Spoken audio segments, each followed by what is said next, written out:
You spend money on pre-workout that made your face itch, on BCAAs that did nothing, on fat burners that burned your wallet. The one supplement with 30 years of research behind it, cheapest thing on the shelf, you ignored. 6 things creatine does to your muscles while you train. How it refuels your muscle mid-session. Why it hydrates the cell, not under your skin. The hormonal effect the industry never mentions. What it does to your brain during heavy sets. And the long-term effect that matters most after 40. Effect 6. Your muscle has a battery. Creatine keeps it charged. Most men think creatine builds muscle directly. Take the powder, get bigger.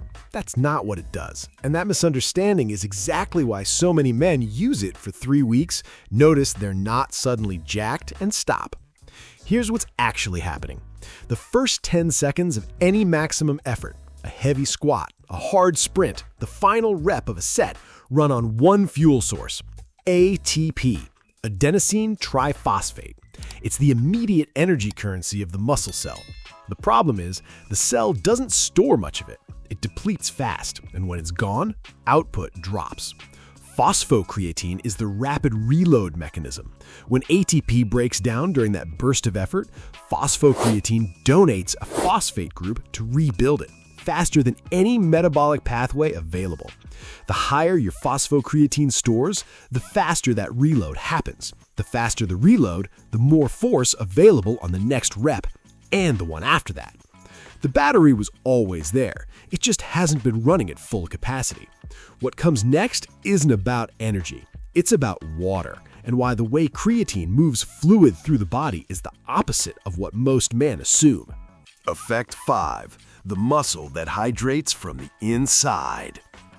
Here's the thing that keeps men off creatine longer than anything else. It makes you hold water.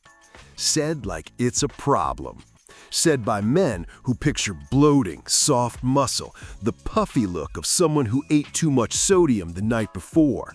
Said often enough that it became received wisdom.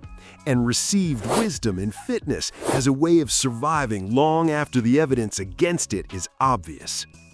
The water creatine pulls is intracellular, inside the muscle fiber, not subcutaneous, not between the skin and the muscle where visible bloating lives, inside the cell itself. That distinction isn't cosmetic, it's physiological. When a muscle cell increases in volume, when the intracellular fluid content rises, the cell interprets that swelling as an anabolic signal.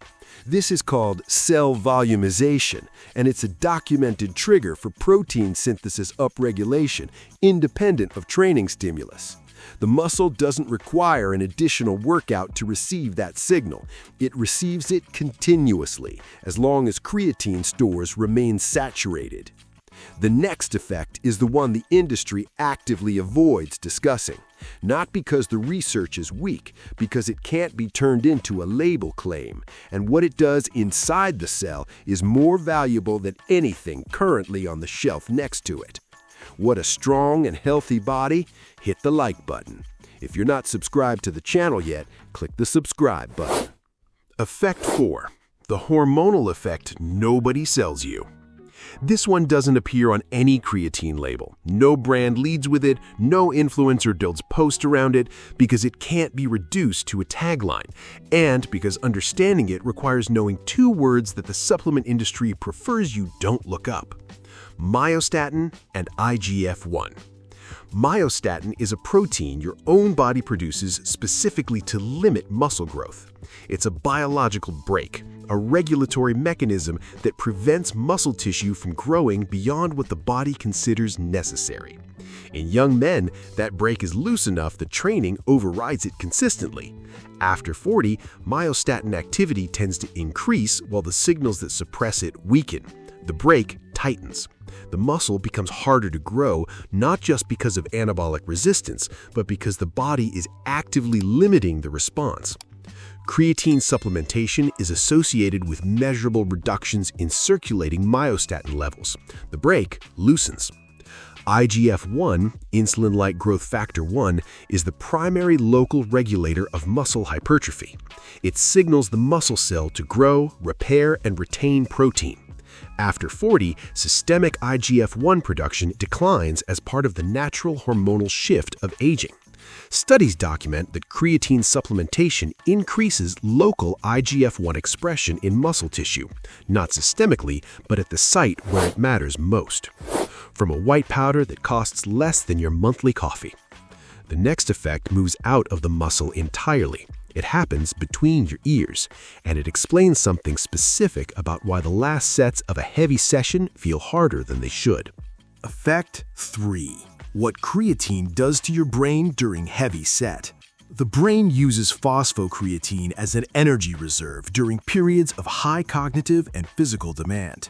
The same rapid ATP resynthesis mechanism operating in the muscle fiber operates in the neurons driving the movement, and it depletes under the same conditions: sustained effort, heavy load, accumulated fatigue across a long session. Here's what that depletion looks like in practice. The last 3 sets of a heavy session feel disproportionately harder than the first 3, not just physically, mentally. The mind-muscle connection that felt automatic at the start of the session requires active concentration by the end. The coordination slightly off, motivation present, but flat. The body can physically complete the set, but the neural drive commanding it is running on reduced output. Most men attribute this to muscular fatigue. Some of it is. A measurable portion of it is central nervous system fatigue, the brain's energy reserves partially depleted by the sustained demand of the session. The muscle was ready, the brain running it wasn't. Creatine doesn't fix that completely. It narrows the gap significantly. The next effect happens after you leave the gym, while you sleep, and it directly determines how quickly you can train with quality again. Effect 2. Reduced muscle damage and inflammation markers post-training. High-intensity training, the kind that actually produces adaptation in men over 40, generates measurable muscle fiber damage. That damage is not failure, it's the stimulus. The microtrauma to the myofibrils is what triggers the repair response that builds new tissue. But the damage also produces inflammatory markers, creatine kinase and lactate dehydrogenase, that circulate in the bloodstream post-session and correlate directly with recovery time and next session readiness. Studies with creatine-supplemented subjects document consistently lower post-exercise levels of both markers compared to unsupplemented controls, performing identical work. Less circulating damage signal, less systemic inflammation, faster transition from breakdown to repair. The practical translation is straightforward. The window between a hard session and the next session where quality training is possible gets shorter, not dramatically, but measurably, consistently, compounded across weeks and months of training. For men over 40, recovery isn't a secondary consideration, it's the primary limiter. The muscle doesn't grow during the session, it grows in the hours and days after, when the repair response runs without interruption. Anything that shortens the inflammatory phase and accelerates the transition to synthesis directly increases the total anabolic output of the same training volume. The last effect is the one that reframes everything that came before it. It's not about the session. It's not about recovery. It's about what happens to the muscle you already have and what's quietly happening to it right now without it. Effect 1. Muscle preservation during caloric deficit and aging. This is the effect that changes the conversation entirely. Everything before this, the ATP resynthesis, the cell volumization, the myostatin suppression, the neural drive, the faster recovery, those are performance effects, valuable, documented, real. This one is different. This one isn't about gaining, it's about not losing what you already have. After 40, sarcopenia begins in earnest, the gradual, progressive loss of muscle mass and function that accelerates with each decade. It's not dramatic, it doesn't announce itself. It shows up as the shirt that fits differently, the weight that feels heavier than it used to, the recovery that takes longer than it should. Most men attribute it to age and accept it as inevitable. It isn't inevitable, but it requires active opposition.